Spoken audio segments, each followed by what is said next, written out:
people in general have the habit of acting successful before they are actually successful. If you really want to have sustainable success, you have to be honest in all your dealings. Had you run a business before? We started a school in our living room. Half of the house that we lived in, 7 kids came.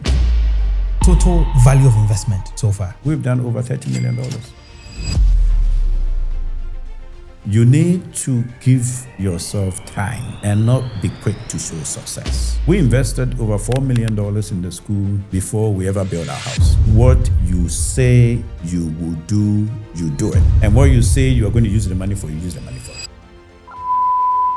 It's important for business success. It's come to the point where you are celebrating your 25th anniversary. What's one big mistake that you've learned from? Well, I think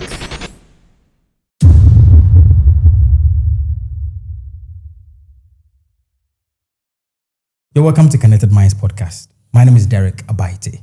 Thank you so much for being here. If it's your first time chancing on any of our video or any of our podcast, please subscribe and become part of the family. Seated here today, I've got Dr. Charles Yeboah, who is the co-founder of ICS, International Community School. Before I even got to know about the school in Accra, it was really big in Kumasi. And somebody told me about that school. And I said, wow, the things they've done for the kids of those parents that told me about it.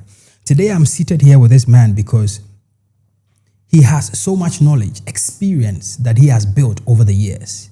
And you see, I was speaking to someone who said that one of the most lucrative businesses you can do in parts of Africa is setting up a school. So I have someone here and I'm going to ask a lot of questions. ICS is also celebrating their 25th anniversary. It's also right that we speak about that. And this man has championed a new foundation that he started. What legacy is he trying to leave? Stick with me. And if you're ever thinking of changing the screen, please don't, because I've got some nuggets for you. You're welcome, Dr. Charles Yeboah. Thank you. How are you doing? I'm well. Thank you very much. Yeah. Great. I don't want this to be one-sided because especially because my kids go to your school, right? So I don't want it to be one-sided. I need to stay in the middle, sit on the fence. But, you know, you're very welcome. I think it's incredible what you've done. When I heard about the school and what you do in Kumasi, at the time you had only a small place somewhere in East Legon. And my kids were pretty young, you know, and I was looking for a place to take them. But I couldn't see how they could graduate from a small place in East Legon and then go to Kumasi. So I just thought to myself, let's wait and see what's going to happen. A few years after that, I saw a big building come up and I said, aha, it's beginning to happen. How has the journey been so far? Well, thank you very much, Derek, and for this opportunity to speak to your audience and many young people that you've been trying to nurture through this podcast. What an honor, you know, to have the opportunity to speak to them. Well, let me give you a brief history about how it all started. You know, so my wife and I lived and studied in the U.S. for a period of 8 years. We moved back to Ghana because we had made a decision that we would not stay. So after my PhD in Loyola University, Chicago, I decided I wasn't going to stay. I'll move back to Ghana.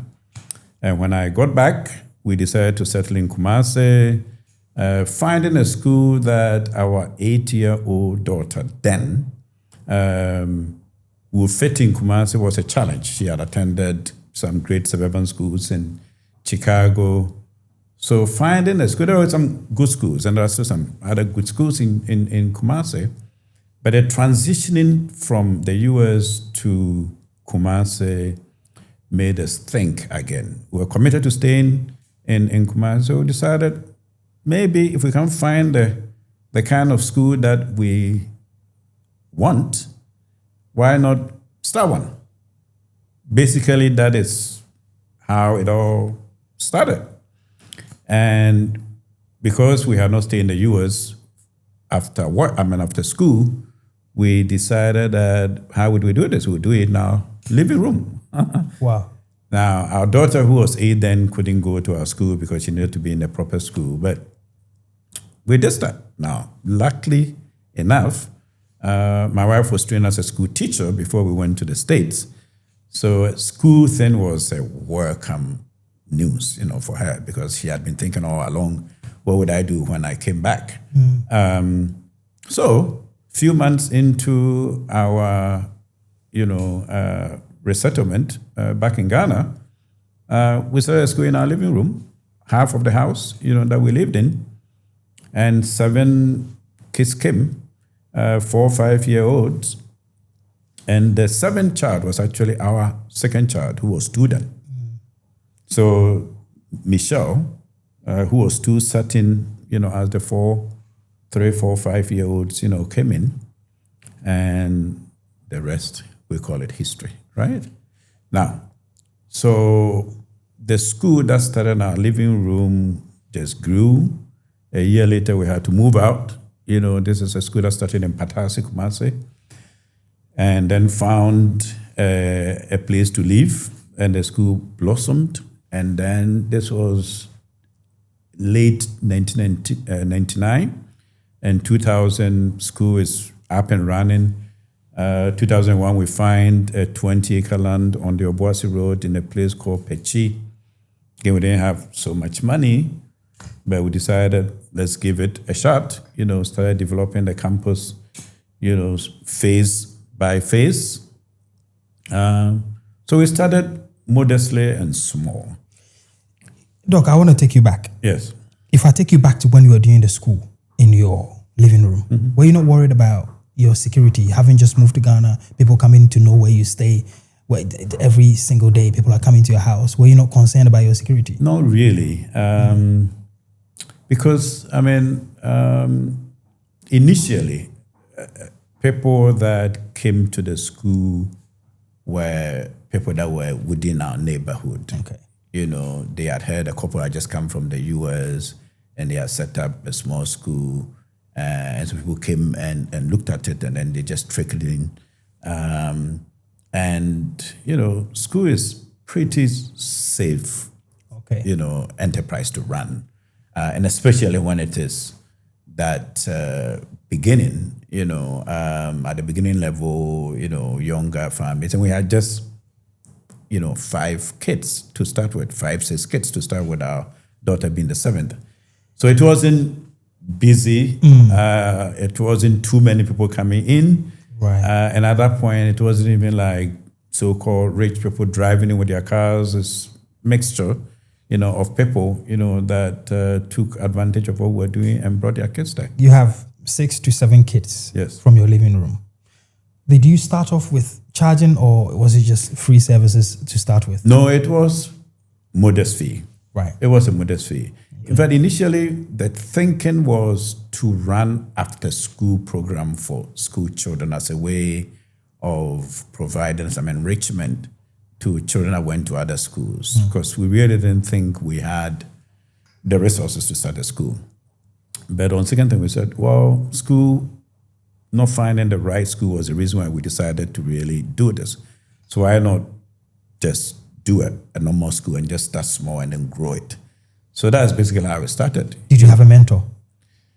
At that point for school, probably not, but we had to basically remember and learn from the experiences that we had seen our daughter go through. We went to the school, we attended parents' meeting, we saw the setup, and so we decided, if you're going to do something, good here in Ghana, why don't you at least mimic what you've seen that you liked? And so from day one, our setup was quite different, even though it was in a house. Yeah. Now the process from moving from the house to finding that huge, land. Yeah. So as the school was spread, and we had some contacts in the US, some American teachers that were excited about what we're doing. So for 3 summers on a row, they would come to Ghana and train the teachers that we had recruited to teach. And so we started with some good practices, that were quite unique and new in Kumasi. So, and my wife herself was a very passionate, educator. So the kids that came to our school from day one really got strong foundation. So as has been the tradition with ICS or the history of ICS, parents just spread the word about the school. That's true. So as the school grew, parents themselves, started, looking around and say, hey, how can we, help you find a place? So it was actually a parent, one of the parents in the school that said, hey, I have heard that the chief at Pechi number 1 is selling some land. They had just finished this new road to Obuase and some land up for sale. So I'll introduce you to him. Went and saw the chief. Chief took us to this vast land and said, how much do you want? All that you see can be yours. Wow. And we could have bought 50 acres, if we had money then. So we settled for 20 acres.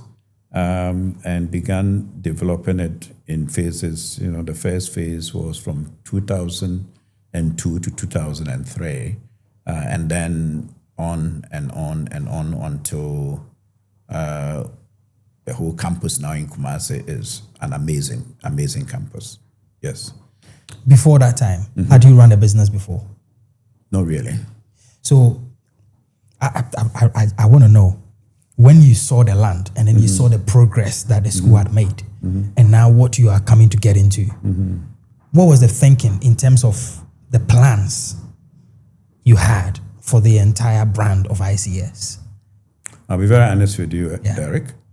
So there was no major blueprint on paper about this is where we want the school to go. There's a business plan. That's on paper, we'll go, this way and this and that and that. The only thing that we had was that we had some good friends in the States that were architects and engineers who came and helped us, mapped out, the land and then designed a campus for us in, so kind of structures here, structures there that we could develop in phases. And we're going to do it as we had funds. But what was important, even though we didn't have business ideas or business experience, is that we were committed to making sure that whatever we did must be a good experience for the children that came. In fact, because the school was way out of town, about 18 kilometers away from the city center, we had to tell ourselves, what would it take parents to drive or to allow their kids to come all the way 18 kilometers from city center to your school if there are other schools in Kumasi?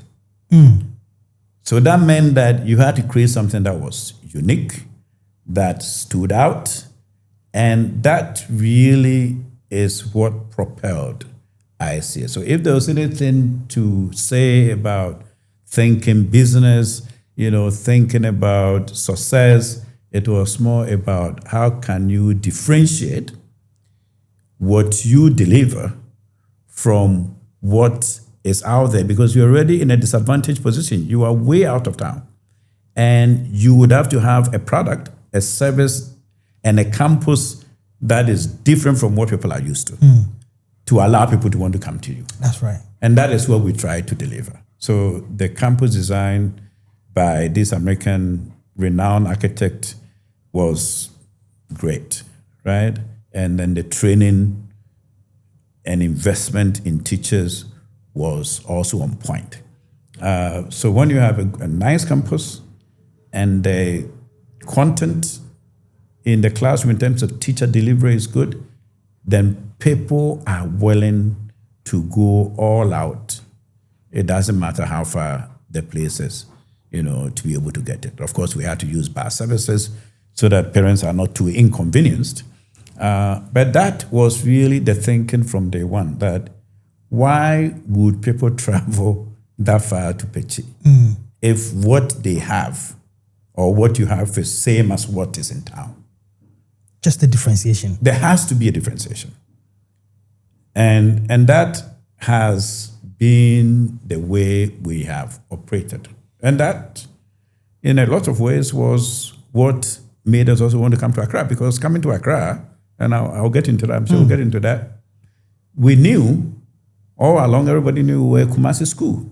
And Accra had great and well-respected international schools. Talk about the Lincolns, the SOSs, the GIs, the Soul Clinics, the Roman Rage, and all of that.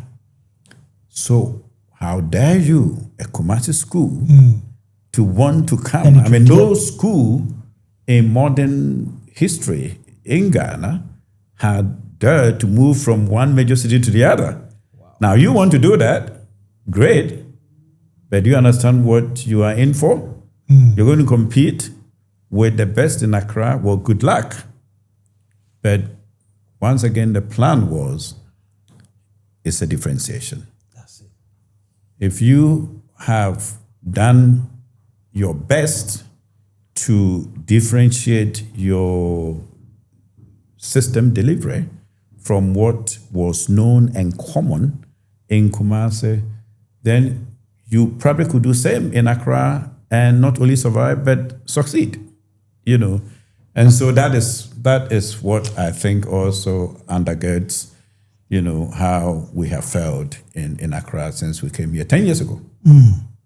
I kind of have a feeling that you attribute the success of this, your business, purely to a divine being and chance. No. God is definitely a factor. You know, I am a Christian, a pastor, but God works with us, right? God doesn't leave all the success to himself. It doesn't just have to do with only his blessings. It is God and people partnership that create success. So God gives us the strength, the wisdom, the understanding, but we apply it, right? And in creating us in his image, he gives us the power to think and to reason and to create, just like he does, right? So we need to put our mental faculty at work. And if we can do that and can create, then we can, be successful. And you can give the credit to him because we are his creation, right? But a human being, Christian or non-Christian, has a huge role to play in his own success. Let me stop you here for a minute. If you've been watching this show, I want you to subscribe and become part of the family. We are on a journey of changing the lives of people on this channel. And we appreciate you for being here. But if you haven't become part of the family, connect with us. Hit the subscribe button. Now let's carry on the conversation. You know, I've spoken to a lot of entrepreneurs, including myself. My first business failed. Many of them, their first businesses will fail. Mm-hmm. Yours has been a tremendous success. Let me tell you what I attribute our success to. 3 things that I always talk about: humility, hard work, honesty. I call them the 3 H's. Humility, hard work, and honesty. Why humility? Now, ICS started very humbly, but humility tells me all the time that I can do better. I am not there yet. I should recognize the contribution of people that I'm working with. The success is not just my creation. I may be the one doing all the thinking and dreaming, but I can do all of that. If the people around me are not supporting, forget. you will not get to where you want to be. So humility helps you to sit up and recognize that your success is come about because of the contribution of others. So take people seriously, people that work with you seriously. And I think when you do that and people see that you respect them and respect their contribution, they do their best. So over the years, people that have come to ICS, they have worked very hard, they have contributed to the success, of the school because they know they are respected. When you are humble and you think it doesn't all revolve around you, it helps your business to get some mileage. That is helpful. Humility also tells you that you haven't arrived yet. Sometimes we start something small and is gaining momentum, and everybody is talking about it, and it gets into our head, right? And the moment we get to that point, sometimes people are beginning to invest in too many things, in cars, in houses, in lifestyle, that really seems to suggest, oh, we've arrived. Look at me, Dr. Yeboah. I've just started this school, and the next thing you are down. Humility also says success can be patient. Humility says, you can wait to show success. Derek, one of the things that I talked about often is that Ghanaians and Africans in general, maybe black people in general, have the habit of acting successful before they are actually successful. And that we see success as a destination instead of seeing success as a journey. You need to give yourself time and not be quick to show success. And that usually contributes in many ways to the downfall of many businesses. So that's about humility. There's so much that I can talk about that. I don't claim to be humble, but I try to make sure that I act in a way that shows that I take people seriously, that I know I'm not the center of everything that I do, and that people are important, and that, let me illustrate, so for example, in Kumasi, we invested over $4 million in the school before we ever built our house. Wow. We lived in 4 different homes in 10 years. And people will come to the campus and say, hey, you've sunk so much money here and you don't have a house? I said, that can wait. Because we were not prepared and ready to just show, here's that beautiful house that we have created out of whatever capital that we were using for the business, right? We could wait. Showing success could wait. Even though the school borrowed and raised a number, quite a bit of capital, we didn't even buy ourselves a brand new car for the school.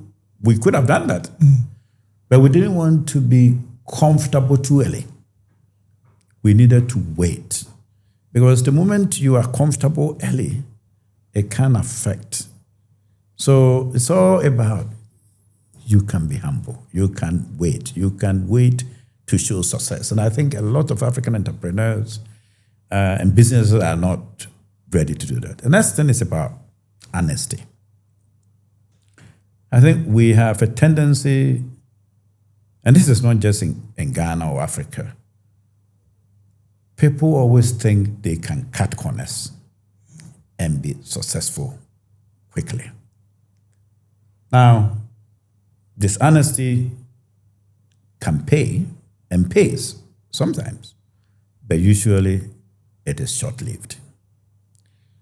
If you really want to have sustainable success, you have to be honest in all your dealings.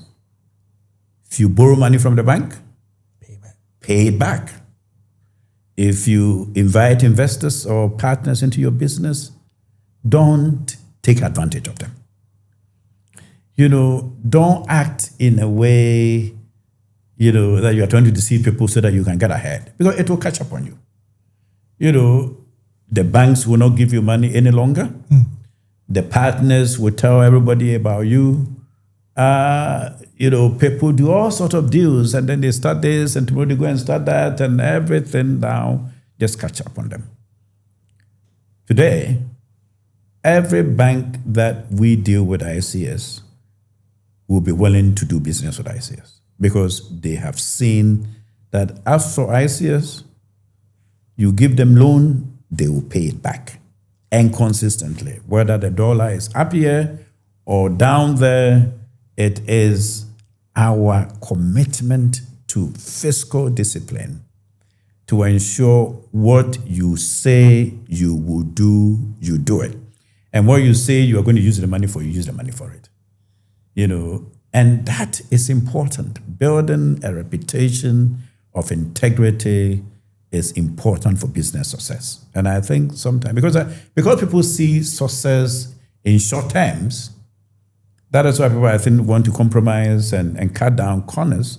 But if you think long term, you realize that those short-term tactics to get ahead of people will not work. So humility, honesty, just be honest. Just when you say, yes, I will do this, just mean it. Now, we are human beings. Things could stand in your way, and you may not be able to do. If I said I'll call you Derek, unless for some reason I didn't write it down and forgot, or didn't put it in my calendar and then didn't call you, then that is it, right? But if I said I will call you, I will do this, I have to keep my word. My word must be my bond. I can't just say it, and saying it really mean I don't really mean it, So I think when people begin to know, as for Charles, as for Derek, you can trust him. That is bankable. That is business in itself. Business success in itself. When people believe that, as for Derek, as for Charles, I can trust him with this. I remember I was trying to raise some funds from the States and from a U.S. government entity, and I needed to raise money, from some American partners, because the U.S. government entity required that some American invested in the school. And I was wondering, who am I going to ask? And I needed to raise almost $400,000. Wow. That's 2006.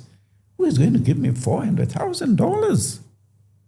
I just approached few people, some American friends, and some of them had not even been to Ghana before.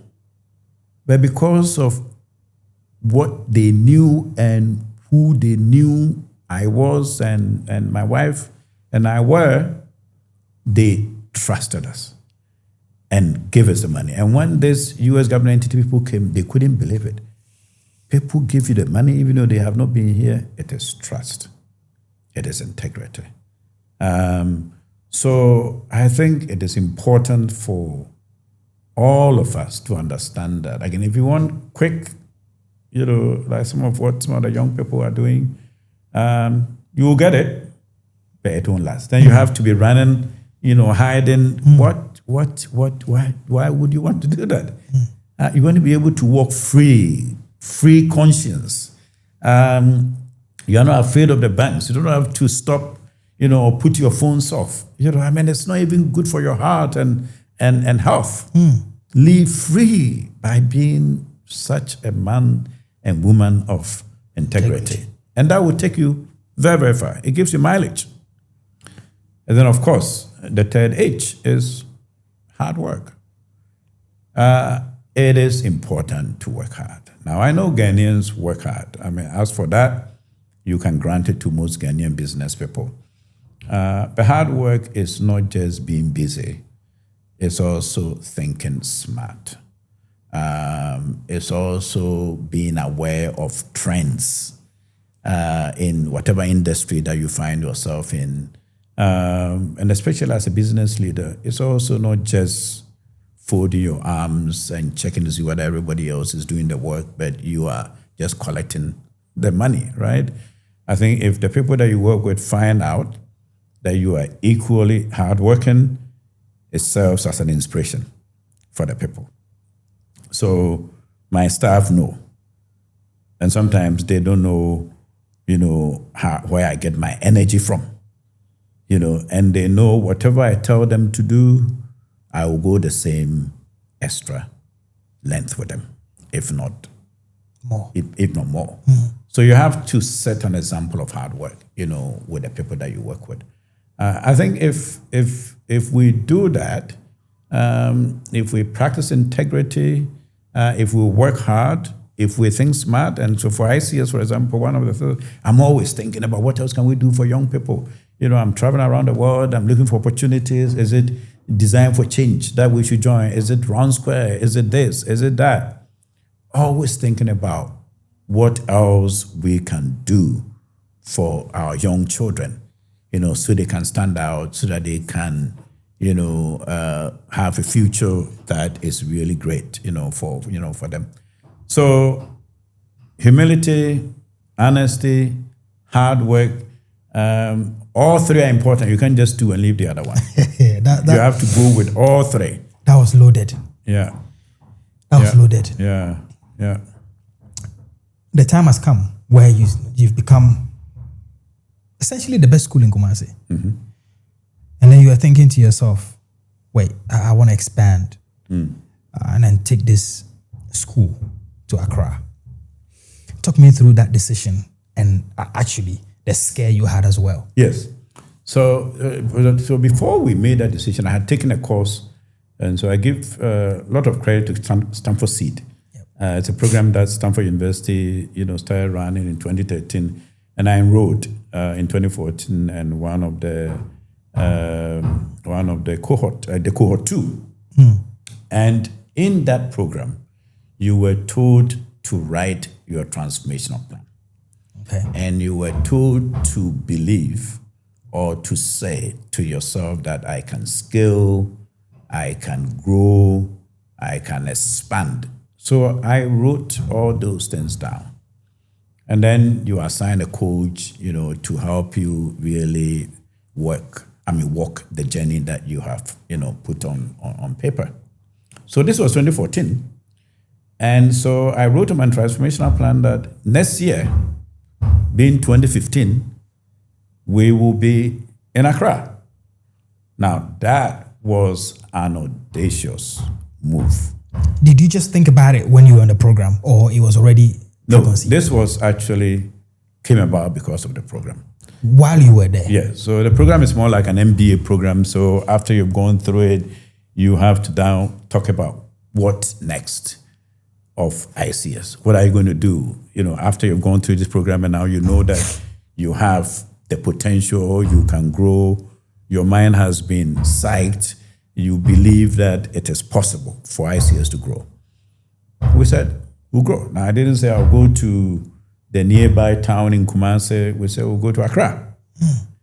And Accra, because we know in terms of disposable income, in terms of people that can really accept what we are trying to do. Because even in Kumasi, earlier on, people said, oh, what you are trying to do, Dr. Yeboah, Dr. and Mrs. Yeboah, I think Accra people appreciate this better. And people were saying, why don't you take it to Accra instead of Kumasi? We said, no, Kumasi people need this too, right?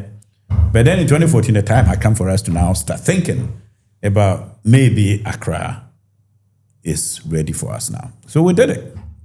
But it was an audacious move because when we came to Accra to survey the place, the best place we also wanted to start was expensive East Legon. And found a place on Lagos Avenue, the former Men's Vic, building. Yep. It was an expensive, lease. But we had made a decision we were going to do it. And my wife said, come on, can we afford this? And I said, well, if we think about it, we wouldn't do it. I mean, business success requires some tactical moves.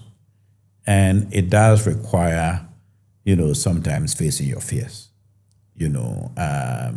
So what are we going to do now? I mean, we had Kumasi to back us up. But we started in Kumasi. The rent was so outrageous. We knew the first 2 years we were going to run at a loss in Accra, but we had made a decision.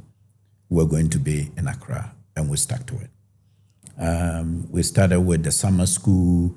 26 people came for the summer from different schools around East Legon. But at the end of the summer, 23 out of the 26 decided they would stay with us. Wow. And that was incredible. And how did we do it? Well, prior to coming to Accra, the strategy was that we were going to bring to Accra the nursery, KG, year 1 and 2 classes that we were starting at, the best of our teachers in Kumasi.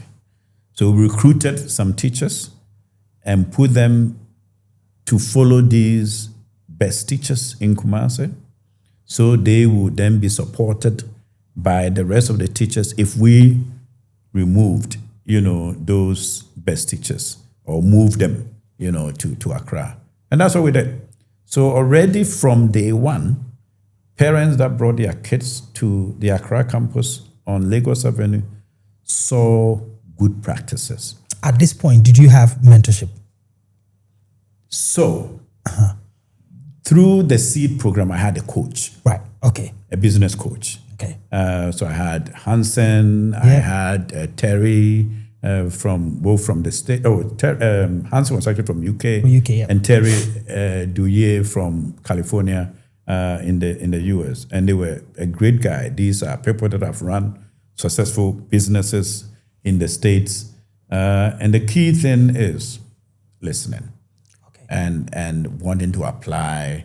Because they were not Africans and they didn't understand the context, it was kind of having conversation with you about how we're going to do this and all of that, and you making the move, Okay.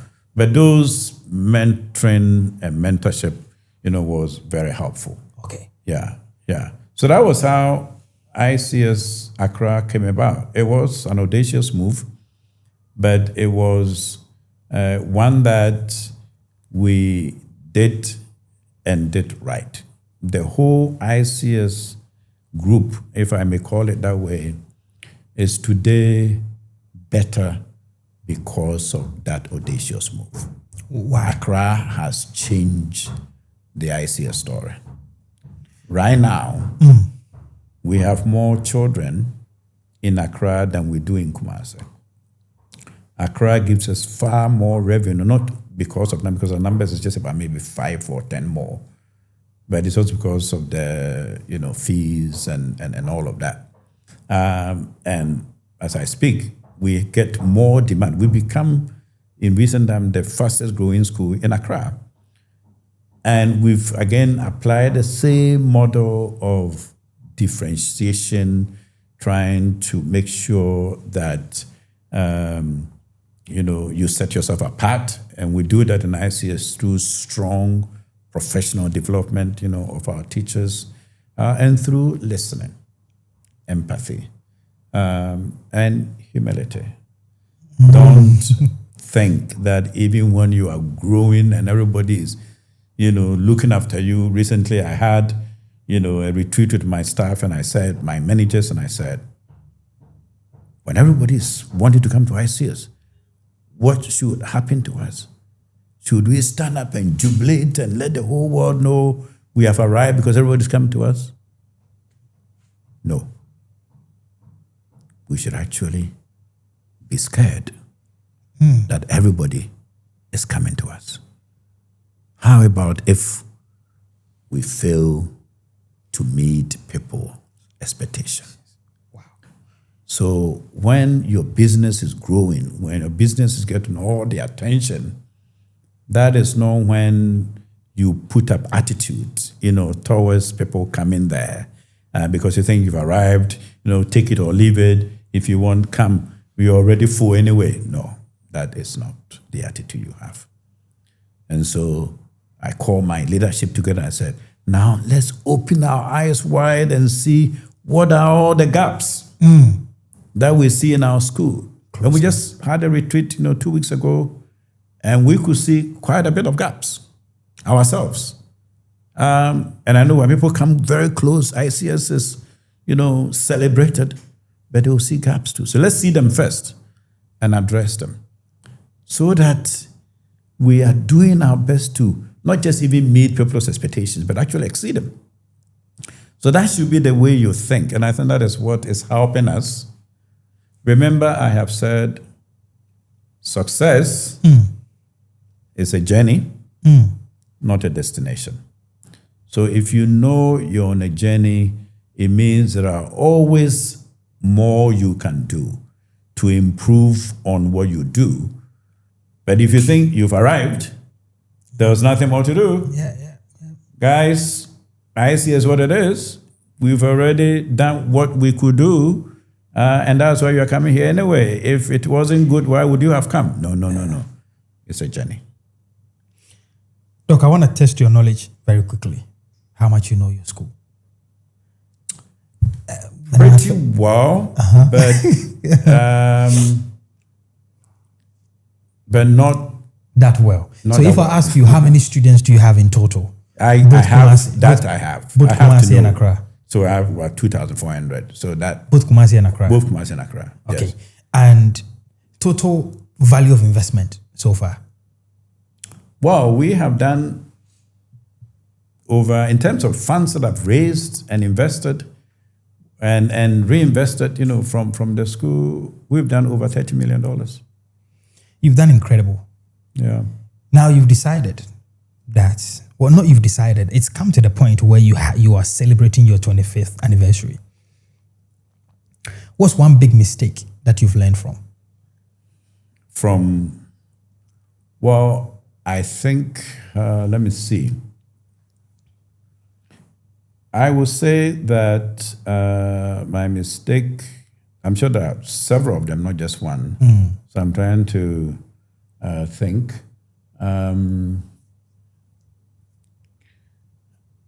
I think one of the things that I could have done better in the past is how to strengthen succession. Because one of the things that happens in an institution is people help build you up. And you have to think about how do you make sure people feel they can grow in this business with you. Now, I have a lot of people that have stayed in the school with us for more than 20 years, 15, more than 15 years, 10, more than 10 years, 5, more than 5 years, and on and on. And it's just recently that we began to put in vice principals, assistant head, and all of that, drawing from within, because we used to recruit from outside.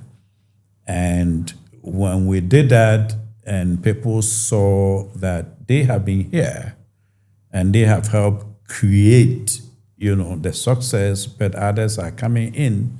And when others in there, could have risen, that did, create a bit of uneasiness on the part of some, not a lot. Now, that didn't mean we didn't take care of of our staff very well. So we realized quickly that we need to do a lot of in-house recruitment, training as well. Training. Well, we do a lot of training, but create opportunity for people to feel that career ladder, basically. Yes, there's a path for me. Yeah, I can grow. I can go all the way up. I can become the director of the school, and then I don't have to wait and see somebody comes from outside. But that can be a motivation because we have some very strong talents in the school. And I can see some people that can easily walk into my role in the future. Others, I can become principals and assistant principals. So we are beginning to do that. We could have done that a bit earlier. But we're also relatively young school. So I think, those kind of, walking the fine line. But I think that's one area that I think we could have done a good work on, but I think we are on the right path now. Yeah. It's interesting you spoke about succession because I don't see this happen a lot in the school, sector as much. You see that in a lot of African businesses where the first generation does fantastic. You and your wife, two founders doing amazing with the school. What's really the succession plan, family-wise, to say that, okay, these were my values, these were my ethos to myself and my wife pushing the business to this level. What's the carrying on plan? Well, I've already just mentioned about within the school, you should be able to identify somebody that can walk into your position in the future. And people must feel that I am hardworking, I have the integrity, I can do this. So that is one. The other thing, we have a daughter who was the main reason why we started the school, now Dr. Yeboah, because she just finished a PhD at University of Cambridge. Debbie, if you hear the podcast, I salute you. She did it in education. So we are hoping that one day she will come and help, continue with the legacy. But we are trying to build an institution that is more than a family business. Wow. And one that in the future, even if you're a family member, you get to the top by earning it, not only through lineage. And that is important for those that work for the institution and even for the person that comes to run it. Because otherwise, sometimes you put wrong people into wrong positions. They have no institutional knowledge or memory, and that might not go very well, for the institution. So we are trying to do that. So our daughter knows that, and other kids that we have know that if they are interested, an opportunity, they would have to come through the mill, understand the business, and earn the right into leadership. So that's one path. The other path is that, we have over the years brought in institutional partners with the idea that, we don't want to carry the full burden of running the school today and in the future on our shoulders.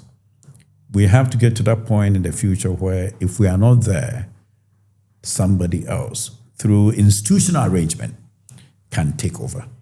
So even though on our minds, one of our children may take over, he or she will still have to go through an institutional process to get to that point. So that's what we are trying to do to make sure that we don't have the situation that a lot of African businesses go through, that when the owners are not there, the business disappear. So it is an important thing that we are doing, and we are confident that the protocols, are in place and will be in place when we are no longer there. Fantastic. So just to remind you guys, on the 29th of August at the British Council, we are hosting our first Connected Minds live event. I'm going to put a link in the description here. If you're listening to the audio, you should be able to see that on Spotify or Apple as well. And if you want to come to that event, show up and learn something from a lot of business people. Your mindset is not going to be the same. Doc, where is the next audacious move going towards? Which region are we looking at? Where is the next big move?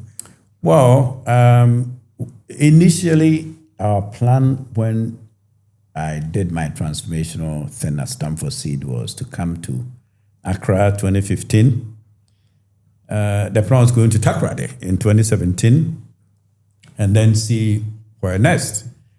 But I did a bit of survey in 2016 in Takoradi. It wasn't really ready. Okay. Yeah. There's an international school there that has been struggling. So we realized that no, Takoradi is not the next place to go. And to be honest with you, the markets beyond Kumasi and Accra for our kind of schools or business is very, very tight. Okay. So the campus at Obojo in Accra here is full.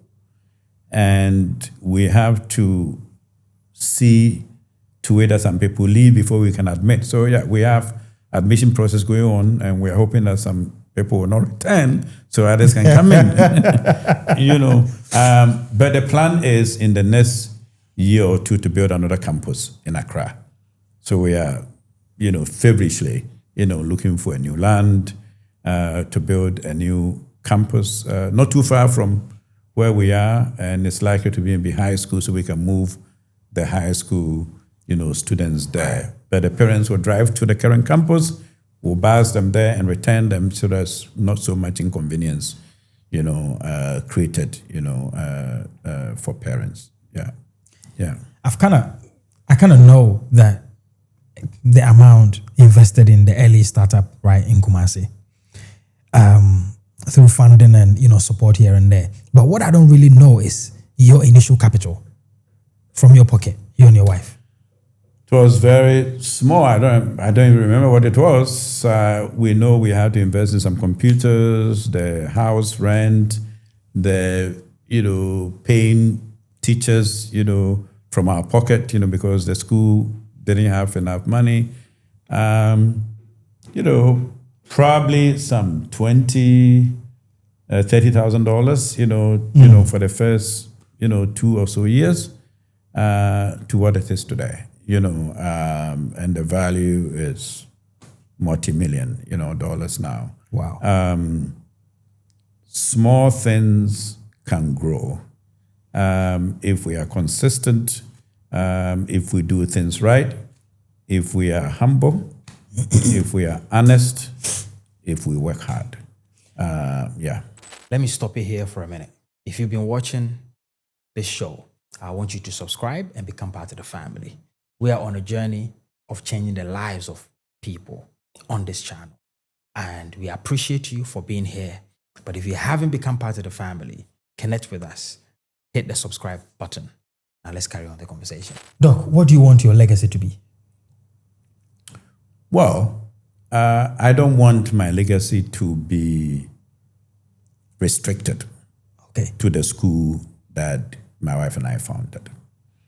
Even though, having educated hundreds of students that have gone to the world's best schools, ICS students have gone to MIT, they've gone to Brown, they've gone to Columbia, they are Johns Hopkins, they are Cornell, they are UPenn, Rice, all over the place, Cambridge, UCL, Sterling, all over, Ashesi, KNUST, Legon, and they are working at Microsoft, Goldman Sachs, Bloomberg, doctors, Confanoche, all over the place, big engineering firms around the world.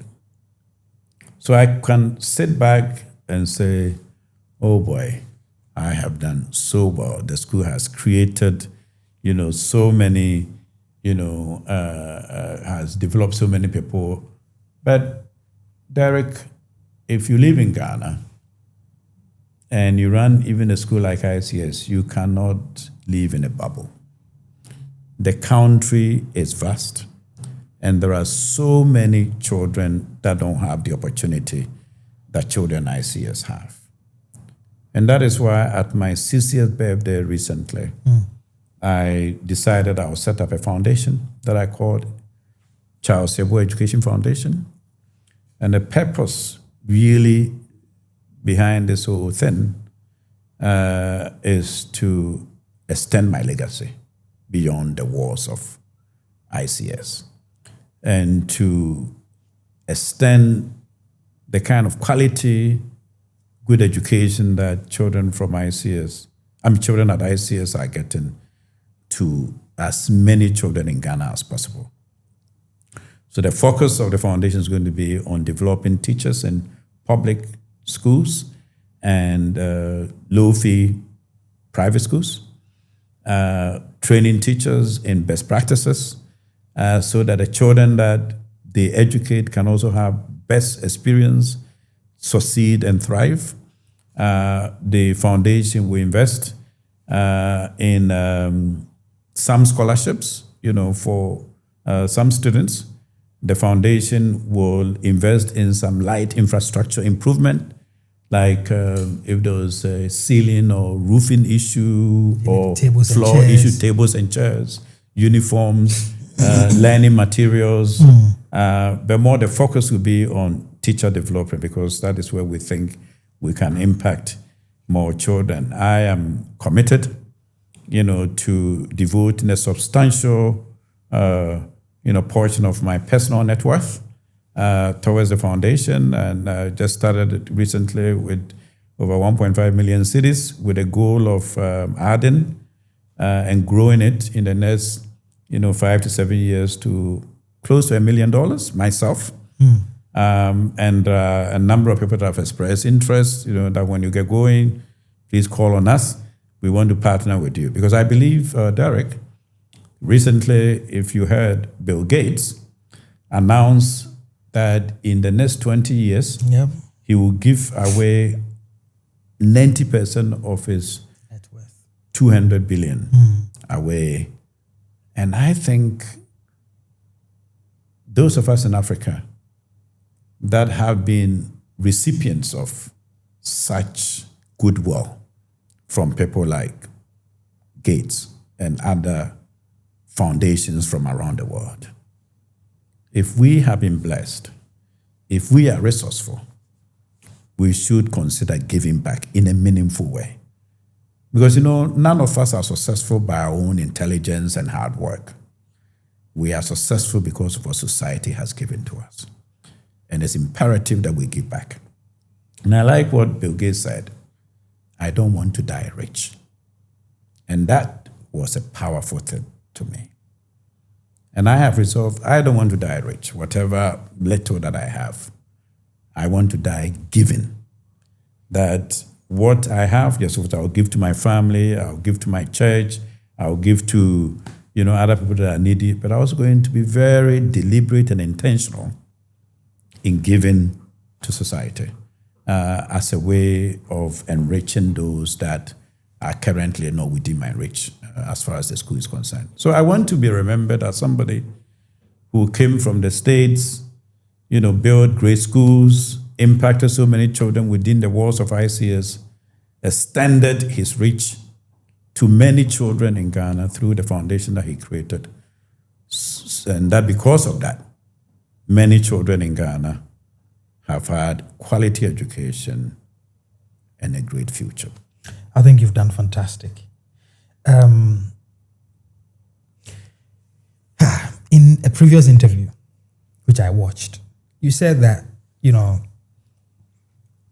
there are potential issues with the current, government education. As a matter of fact, I think the words were the education system is almost broken. Right? You're educating people. You've done fantastic with, what you're doing with your school. What do you think needs fixing in our government education system to align with what a lot of private schools are doing? And what actually makes people push their kids into private schools rather than, government schools? Well, I think we know the problems are many. But one area that I think government over the years have neglected is the basic level. I mean, if you've driven, around town and seen basic public schools, the buildings, some are falling apart, the paintings, the classrooms, potholes in the classrooms, teachers' motivation is way low. I have discovered in my interaction with, public school teachers, most of them don't trust the system enough to put their own children there. So how do you expect? And so the public schools ends up being patronized by the very, very poor who can't afford to take their kids even to the low-fee private schools. And Derek, the sad part is this. People from poor homes are the ones that need the best of education. Because education is the best equalizer. If we want to create a country where everybody has a chance to succeed, and not just a few of us, then those that are, I call it, trapped in the public school system really need more opportunities than those that are from middle-class families. Because for a lot of us, to be honest with you, even if you went to the public school, you still figure a way, to get to where you want to be, because you have some backing. The people in the public schools, they have no backing. And so if you have a government that really cares, and I know the governments over the years have done their best, the high school system and all of that, and training teachers, but they need to pay attention to the basic schools. And teacher development. But I think it's also not just government, it's also people in the public school system, the teachers. They need to understand that we are all in this together, and that every Ghanaian teacher or educator must endeavor to contribute his or her quota to helping these poor children come along. We should not give up on them. We should not be leaving them, and a lot of teachers go to school, they put their bags and then they are out. We are all contributing to a system that is broken. And you know what? Because private schools have stepped in, you go elsewhere in the world, when there's a new community, the government will go and build a public school. But for so many years in Ghana, private people have just stepped in. So in middle-class neighborhoods, they will start a school. The government has not had to do that for so many, many years. And the ones that were created many years ago, they're also not taken care of. So I think that this current government and governments that will come in the future really need to pay attention to the basic school. But Doc, you've had relations with previous, Minister of Educations, and you've had conversations. You've sat on panels where these conversations have been going on. What are they trying to do about it? I think the system the problem is much deeper than that. I think that leadership, from what I know in Ghana, is really what the president decides, really. The minister may have all his ideas about what he can do, the previous, the current, but it is what the government, the president and his government wants to do. Okay. With all your ideas, if the president says that's no part of my vision, it won't happen. But yeah, we've tried. I've supported in so many ways, and I'm still trying to support. But the government has to see that we need to touch the foundation level. You can't have even a great high school when the basic is weak. You can't build a superstructure on a foundation that is shaky. And that is something I think that we don't see, and the government needs to see that. Doc, what's one thing you like about working with your wife in one business? The one thing that I would say is that she is the only person that usually has the boldness to tell you what you are doing that is not right. So that's a positive, right? So, because even your top leadership may see sometimes, usually at meetings, they will share things that are not going well. And in ICS, we really respect the views of everybody. But when it comes to some personal issues, things that you said, things that you did, that people are afraid to talk about, it takes your spouse to say, this, you didn't say it well. And that I value, from working with my wife. Yeah. Thank you. Is there anything we could have spoken about that we haven't, that you still think we can have a quick chat about? No, I think we've covered quite a lot. Yes.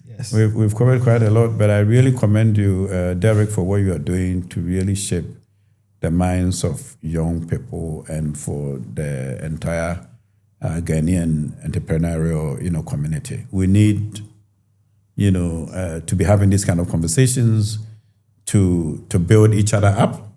and to support each other, to grow in this laudable journey of business. And so I commend you for doing this and doing it, in a manner that is kind of selfless. So, Thank you. Thank you so much. Yeah. Our question is motivation or discipline? Both. Okay. You need to be disciplined. And I've talked about some of the things, whether it's fiscal discipline, paying your debt, getting up and doing what you have to do. And discipline is, I like the Nike slogan, just do it. Just do it. Yeah. Don't wait tomorrow, don't push, but just have the discipline to do what you have to do. So it's important. But we can be motivated also, so things like what you're doing helps people, because life can be tough.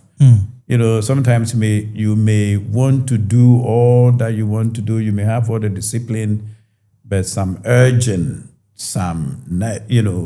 can be helping. So I wouldn't say discipline or motivation. I think both are important for our growth and success. Doc, one advice, which should be the best advice you've ever received, what would it be?